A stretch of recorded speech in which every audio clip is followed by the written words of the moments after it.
David Licauco, pambato ng kapuso sa 2026 sa Never Say Die, kasama si Jillian Ward.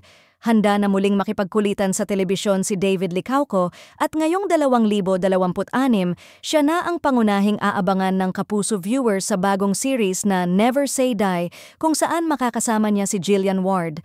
Ayon sa mga insiders, masasabing David ang bida sa palabas at ang kanyang role ang isa sa mga highlight ng serye, kaya't marami ang excited sa kanyang pagbabalik sa primetime.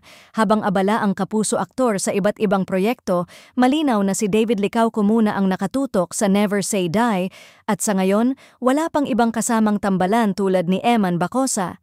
Ang seryeng ito ay inaasahang magpapakita ng kakaibang chemistry nina David at Jillian na parehong may taglay na energy, charm at natural na kakayahan sa acting. Maraming fans ang nag-react sa social media, sabik na sabik sa kanilang tambalan. Halos bawat post tungkol sa serye ay puno ng excitement at paghanga kay David at tila siya na ang standout star ng Kapuso Network para sa 2026. Ang mga netizens ay nagbigay na rin ng kanilang opinyon at predictions kung paano haharapin ng characters ang mga challenges sa kwento at marami ang umaasang mas marami pang nakakakilig na eksena ang makikita sa tambalang David Jillian.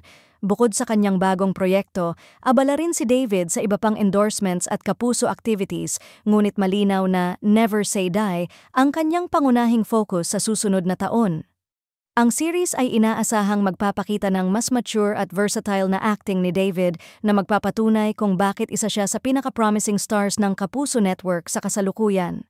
Sa kabuuan, ang Never Say Die ay isa sa pinakaabangang kapuso series ng 2026 at walang duda, si David Licauco ang pangunahing mukha na magpapakilig, magbibigay saya at magbibigay aliw sa mga kapuso viewers.